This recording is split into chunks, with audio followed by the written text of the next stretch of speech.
द्वारा प्रत्येकगराकी आई मातृ और पिताश्रीये घरखनत जदि ही अनुशीलन करे 21 दिনৰ ভিতৰত আপোনাৰ ঘৰখনৰ পৰিৱেশ লাহে লাহে এই নামঘৰৰ দৰে পবিত্ৰ তীৰ্থভূমিৰ দৰে পবিত্ৰ শক্তিশালী আৰু ঈশ্বৰীয় হৈ পৰিব।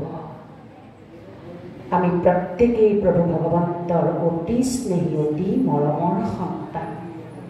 তেওঁ আজি কীৰ্তন ভাগৱত সকলো যি মহান মহান এই গ্ৰন্থৰে আমাক যি জ্ঞান দি থৈ গৈছে সেয়া যদি আমি কেৱল 21 দিন ঘৰখনত ৰাতিপুৱাই শুই উঠিয়েই ব্ৰহ্মা মুহূৰ্তত স্বয়ং প্ৰভু ভগৱন্তৰ সন্মুখত বহি অকণমান যদি আওৰাই লওঁ জীৱনৰ প্ৰতিটো সমস্যাত আপুনি মুখামুখি হ'বলৈ মানসিক শক্তি অপৰিহাৰ্য অপৰিসীমতাৰে আপুনি মানসিক শক্তিৰে পুষ্ট হৈ পৰিব।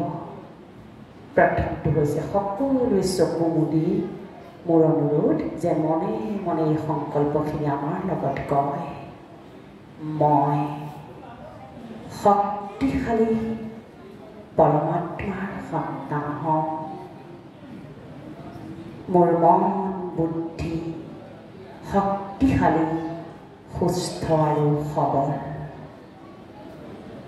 আজিৰ দিনটোত মই মোৰ জীৱনলৈ অহা যিকোনো সাংসাৰিক ব্যৱসায়িক ব্যক্তিগত সামাজিক সমস্যাক শক্তিশালী হৈ থাকি মুখামুখি হ'ম আৰু সমাধান কৰিম। মই প্ৰভু ভগৱন্ত পিতাৰ সন্তান হওঁ। মই শান্তস্বৰূপ আত্মা হওঁ।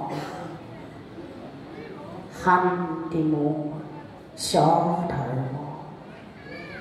শান্তি মোৰ জনসিদ্ধ অধিকাৰ। শান্তি মোৰ ব্যক্তিত্ব। শান্তি মোৰ স্বভাৱ সংস্কাৰ। আজিৰ দিনটোত মই প্ৰতিটো কৰ্ম সিদ্ধান্ত শান্তিপূৰ্বকভাৱে গ্ৰহণ কৰিম।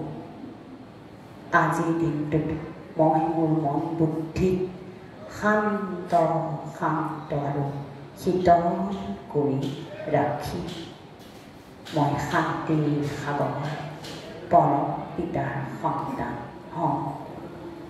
মই জ্ঞানী আত্মা। মই স্বয়ং প্ৰভু ভগৱন্ত পৰমাত্মাৰ জ্ঞান শ্ৰেষ্ঠ সন্তান। মই